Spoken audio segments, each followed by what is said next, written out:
अमीतोष जी मुझे ये बताइए, अगर आप ये कह रहे हैं कि शहाबुद्दीन बरेलवी जैसे लोग अपनी खाली ये एक्टर हैं, तो मुझे बताइए स्क्रिप्ट क्या इनको वहां से नहीं मिलती जब हैशटैग पीडीए रिपोर्टर टैग करके अलग अलग पोस्ट कर दिए जाते हैं कुंभ की व्यवस्थाओं पर सवाल उठाते हुए, कुंभ पर सवाल उठाते हुए, कुंभ के बहाने सरकार पर निशाना साधते हुए?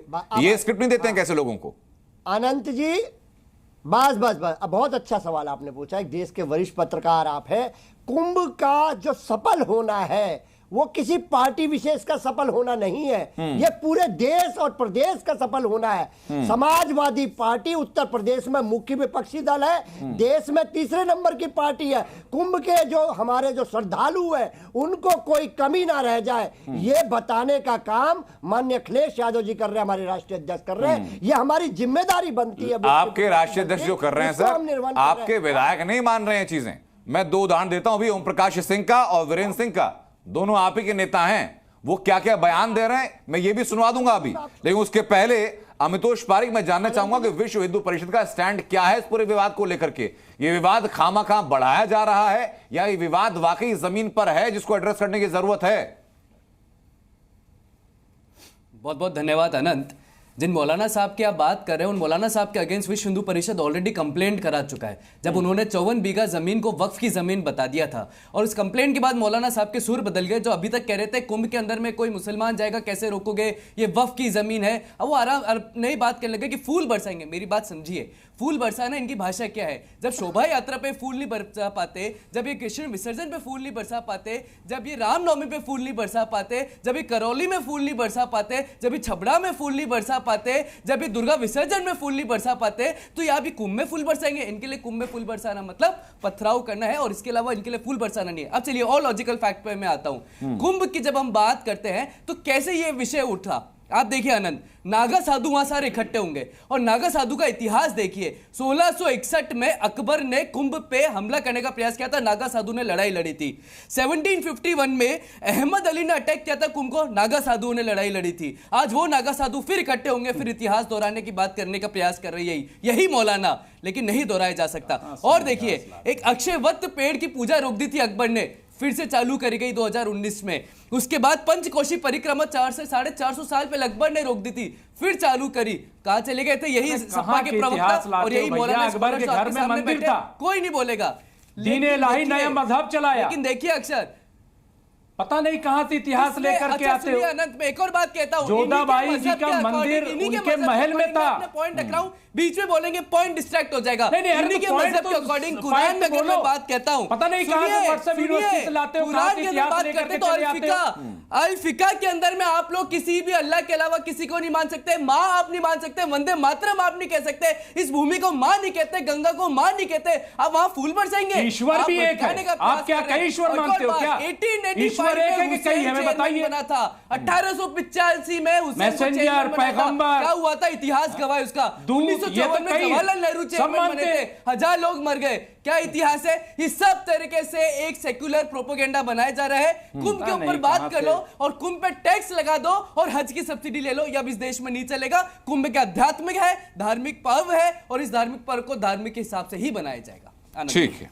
अमितोष पारिक, मेरा जो आपसे सवाल पूछने का उद्देश्य था वो खाली इतिहास जानना नहीं था, मेरा आपसे उद्देश्य जानना था कि यथार्थ में क्या चल रहा है।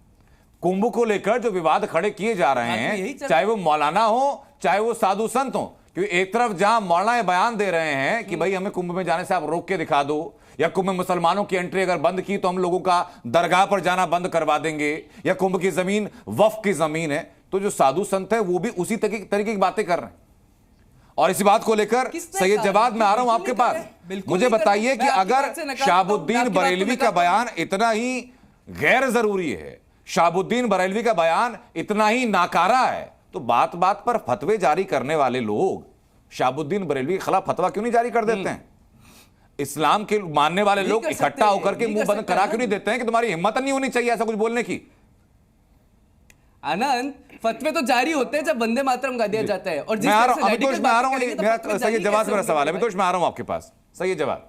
अनंत जी, अनंत बहुत बहुत धन्यवाद आपका वक्त देने के लिए। आपको और आपके सभी दर्शकों को मेरा जय हिंद, जय संविधान। देखिए क्या है, मैं तो इन शख्स को जानता भी नहीं, कौन है बरेलवी साहब, शहाबुद्दीन साहब। आप ही लोगों ने इनको हाईलाइट करा, और ये पूरी मुस्लिम कम्युनिटी के रिप्रेजेंटेटिव भी नहीं है।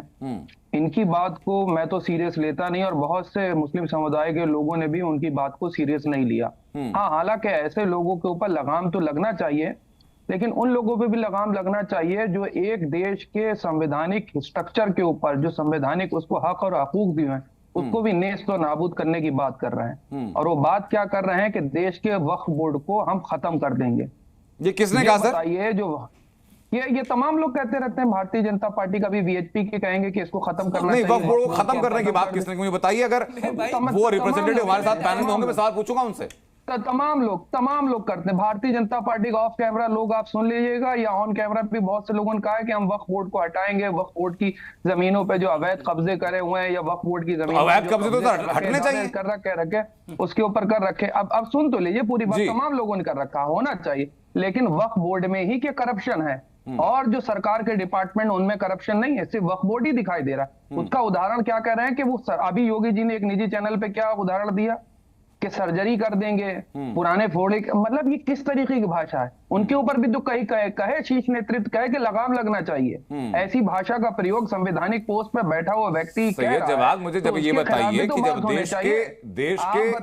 देश के सांसद रहे व्यक्ति बोल देते हैं कि वे पार्लियामेंट की जो जमीन है वो भी वक्फ की है, तमिलनाडु में पूरा गांव वक्फ का हो जाता है, म्युनिसिपैलिटी की बिल्डिंग वक्फ की हो जाती है, वो कब्जा नहीं है क्या? दिल्ली के अंदर 6 मंदिरों पर बोला था कि ये वक्फ की जमीन पर है, कब्जा ही तो है ना सर? तो कब्जा हटना चाहिए, नहीं हटना चाहिए? ना, वाकिफ कौन है इस प्रयागराज की जमीन पे जिसको वक्फ की का है? वाकिफ कौन है? अरे रुक तो जाइए सैयद जी, वाकिफ कौन है जरा बताइएगा एक बार। आप वाकिफ कौन है बता दीजिएगा ना देश को। वक्फ बोर्ड भी इसी देश का है। अरे वाकिफ कौन है इस जमीन का, ये बताइए। और वक्फ बोर्ड की जमीनें जो हैं, वो उसको जो टेक केयर करते हैं, वो तो अल्पसंख्यक कल्याण मंत्रालय के अंडर में आते हैं। उसका जो चेयरमैन होता है, उसकी जो पोस्ट होती है, वो एक संवैधानिक पोस्ट है, उसको दर्जा प्राप्त राज्य मंत्री कहा जाता है। वक्फ बोर्ड के जो ट्रिब्यूनल हैं, उनमें जो लोग बैठते हैं वो भी सरकार के हैं, जो लोग सर्वे करते हैं वो भी सरकार के हैं। आप कहते हैं कि वक्फ बोर्ड को हम खत्म कर देंगे। अरे कैसे खत्म कर देंगे? उसके संवैधानिक राइट दिए हुए हैं तमाम तरीके। अच्छा, वक्फ बोर्ड के अंदर क्यों है? वक्फ बोर्ड की आड़ लेकर के सरकार अपने चंद उद्योगपति मित्रों को फायदा पहुंचाना चाहती है। मैं कई बार उदाहरण दे चुका हूं जिस तरीके से अयोध्या के अंदर इन्होंने डिफेंस की जमीन का नेचर और कैरेक्टर चेंज करके